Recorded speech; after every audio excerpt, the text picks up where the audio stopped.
And this is the global forecast for March 2024, brought to you by the wonderful people at asktheanswer.com, the UK's leading website for tarot readers, psychics, mystics, and channelers. This is not a month to write home about. This is a month of preparation. Many people around the world are going to be getting into March, and the more we get into it, the more there's going to be this sense of, for some people, it's going to be anticipation. And for others, it's going to be trepidation.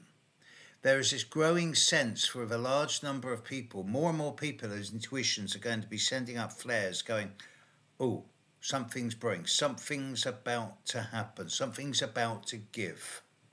And from my astrological position, I say to you, you're absolutely right. It is. And it's going to be big. But it's not happening yet. It's going to be April, not March. So March is straight away a time of preparation in many different forms. The astrology of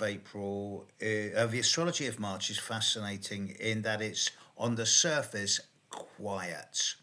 Yes, the sun will move into Aries, and because we've just had a leap day, that means that everything's knocked back 24 hours, at least for the next year. So this year, the Northern Hemisphere spring equinox will be on the 20th of March instead of normally on the 21st. So it'll be on Wednesday the 20th at about 3 a.m. in the morning. Mercury will also move into Aries. Mercury will leave Pisces and move into Aries on the 10th of March. Big deal. It goes into Aries every year, but there's going to be a Mercury retrograde, and it's going to start at the very start of April. And it's only going to impact upon those people born in the second half of Aries and Libra and Cancer and Capricorn. And it's not really going to impact on the world in a major way, but nevertheless, it's still a Mercury retrograde.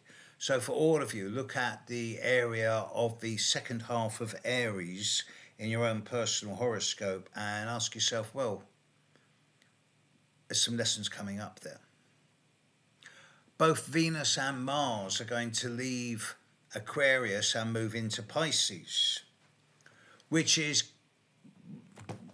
knocking up, ratcheting up the ante.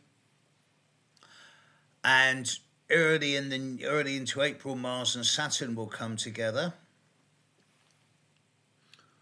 But we're all heading towards this big conjunction in April of Jupiter and Uranus, of which more next month.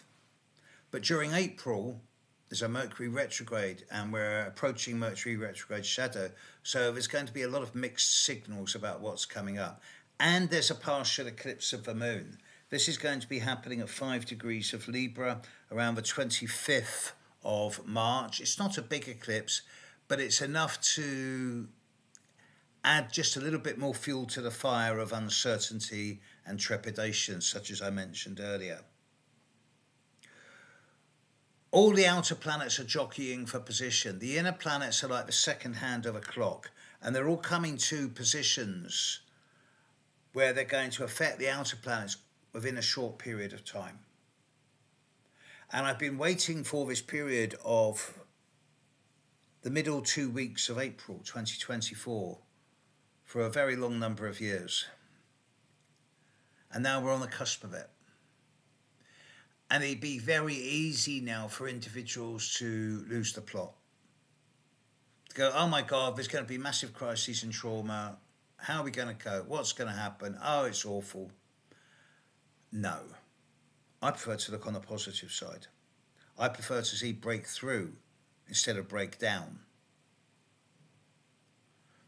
Nevertheless, this month, it would be easy to get in touch with a headless chicken, so don't.